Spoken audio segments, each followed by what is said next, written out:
अब हम आपको एक ऐसी खबर दिखाते हैं जो है तो किडनी को लेकर, लेकिन हमें यकीन है ये आपके दिल को छू लेगी। ज़रूरी नहीं रोशनी चिरागों से हो, बेटियां भी घर में उजाला करती हैं। पिता और बेटी के अटूट और अनमोल रिश्तों पर आपने बहुत सी कहानियां और किस्से सुने होंगे। आज हम आपको उसका साक्षात सबूत दिखाते हैं। इसके बारे में वैसे तो आप भी देख और सुन चुके होंगे, लेकिन हमने इसका एक मार्मिक विश्लेषण किया है। यह खबर है पिता लालू प्रसाद यादव और उनकी बेटी रोहिणी की।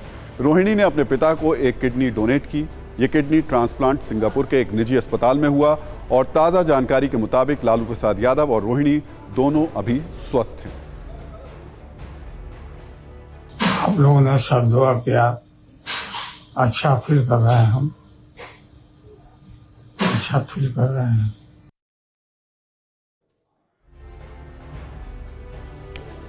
तो इस खबर के दो एंगल हैं। एक एंगल है दिल का और दूसरा एंगल है किडनी का। सबसे पहले बात दिल के एंगल की कर लेते हैं, क्योंकि ये सिर्फ एक खबर नहीं है, ये मिसाल है एक पिता और बेटी के अटूट रिश्ते की। ये कहानी है हर पापा और उसकी परी की।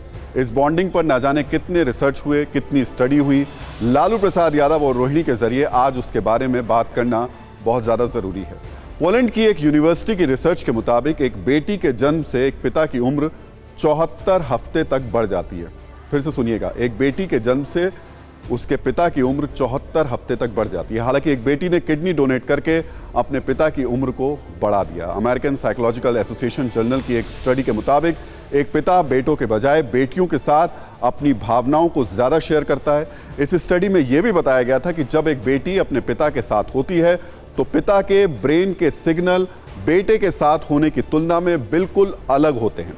2017 में हार्वर्ड बिजनेस स्कूल की एक रिसर्च से ये बात सामने आई कि बेटियों के जन्म के बाद से पिता का जीवन धीरे धीरे बदलने लगता है। बेटों की तुलना में बेटी के साथ उसकी बॉन्डिंग काफ़ी मजबूत होती है। जबकि बिहेवियरल न्यूरोसाइंस जर्नल में छपी एक रिसर्च के मुताबिक एक पिता अपने बेटे से 5 गुना ज़्यादा बेटियों के साथ रहना पसंद करता है। यहां भी पिता लालू प्रसाद यादव और बेटी रोहिणी का रिश्ता पूरी दुनिया के लिए मिसाल बन रहा है। इसे देखने के बाद कई नेता और मंत्री भी सियासी मतभेदों को भूलकर रोहिणी की खूब तारीफें कर रहे हैं। इनमें केंद्रीय मंत्री गिरिराज सिंह का नाम भी शामिल है, जिन्होंने लिखा कि बेटी हो तो रोहिणी आचार्य जैसी, रोहिणी आने वाली पीढ़ियों के लिए मिसाल बने। इसके अलावा भी कई नेता रोहिणी के इस कदम की तारीफ कर रहे हैं।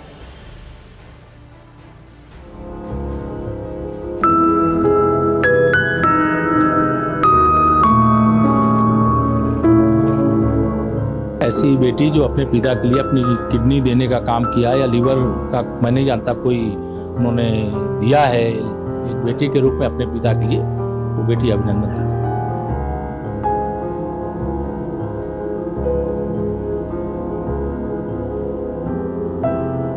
अपने पिता के लिए उन्होंने स्वेच्छा से अपनी एक किडनी दे दी। ये बहुत साहसिक निर्णय तो है ही। बार बार हर जगह हर तरफ चर्चा हो रही है।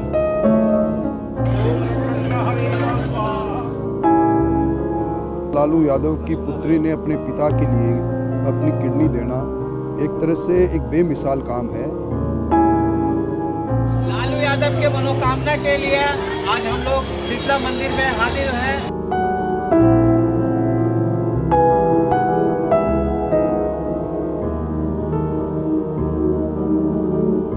हम लोगों ने सब दुआ किया, अच्छा फील कर रहे हैं, हम अच्छा फील कर रहे हैं।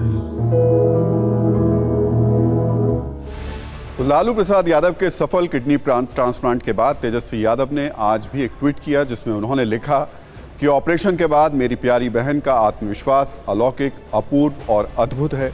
मेरी प्यारी बहन रोहिणी आचार्य ने अटूट प्रेम, असीम त्याग, अदम्य साहस, अद्वितीय समर्पण और रिश्तों के वर्तमान दौर में अकल्पनीय पारिवारिक मूल्यों की जो अनूठी मिसाल कायम की है, वो अवर्णनीय और अविस्मरणीय है।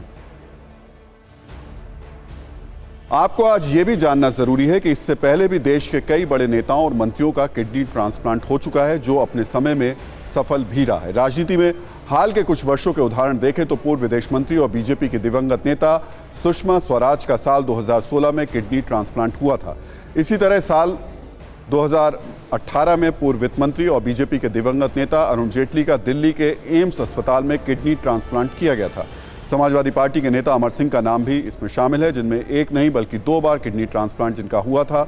बताया जाता है कि पहली बार शरीर में इन्फेक्शन फैलने की वजह से उन्हें दूसरी बार किडनी ट्रांसप्लांट की ज़रूरत पड़ी थी, यानी इन्फेक्शन का खतरा इसमें रहता है। रिसर्च स्टडीज़ कहती हैं कि किडनी ट्रांसप्लांट के बाद आमतौर पर लोग लंबे समय तक स्वस्थ रहते हैं। 50 साल पहले के मुकाबले ट्रांसप्लांट के बाद लोगों के देर तक स्वस्थ रहने का ग्राफ बढ़ा है। ऑक्सफोर्ड के एक रिसर्च के मुताबिक 75% मरीज ऐसे होते हैं जो किडनी ट्रांसप्लांट के बाद कम से कम 10 साल से भी ज़्यादा समय तक स्वस्थ रहते हैं। हमें उम्मीद है कि लालू प्रसाद यादव स्वस्थ रहेंगे और जीवन की आगे की पारी पूरे उत्साह के साथ खेलेंगे। इस पारिवारिक ट्रांसप्लांट ने पूरे देश की एक पॉजिटिव संदेश दिया है। और अब आपको यह भी जानने की जरूरत है कि आखिर किडनी कैसे शरीर में एक बहुत महत्वपूर्ण अंग है। हालांकि ऐसा नहीं कि जीवित रहने के लिए 2 किडनियों की ही जरूरत है, एक किडनी के साथ भी स्वस्थ जीवन लंबे समय तक बिताया जा सकता है। National organ and tissue transplant organisation के मुताबिक किडनी को सबसे ज़्यादा डोनेट किया जाता है। जो हम आपको आंकड़े बता रहे हैं उसके जरिए, आमतौर पर मानव शरीर में 2 किडनी होती हैं और एक किडनी को हर 750 में एक व्यक्ति एक किडनी के साथ पैदा होता है। ये भी एक दिलचस्प इसमें आंकड़ा है। किडनी खून साफ करती है, गंदगी बाहर निकालती है, हम सबको पता है। एक किडनी वाले व्यक्ति के लिए कई सावधानी ज़रूरी हैं। ये थोड़ी सी महत्वपूर्ण जानकारी है, क्योंकि ये तो है कि हम एक किडनी के साथ रह सकते हैं, लेकिन हमें कई तरीके की सावधानियां बरतनी होती हैं अगर एक किडनी है तो। हम आपको किडनी से जुड़ी कुछ एक्स्ट्रा और ज़रूरी जानकारी भी देना चाहेंगे। एक रिपोर्ट के मुताबिक 2 लाख किडनी के नए मरीजों को हर साल डायलिसिस की ज़रूरत पड़ती है। भारत के 80 लाख से ज़्यादा लोग किडनी की गंभीर बीमारी से जूझ रहे हैं। 1 लाख की जनसंख्या पर 129 लोगों को क्रॉनिक डायलिसिस की ज़रूरत पड़ती है। 2018 में भारत में क्रॉनिक किडनी डायलिसिस के 1.25 लाख मरीज थे।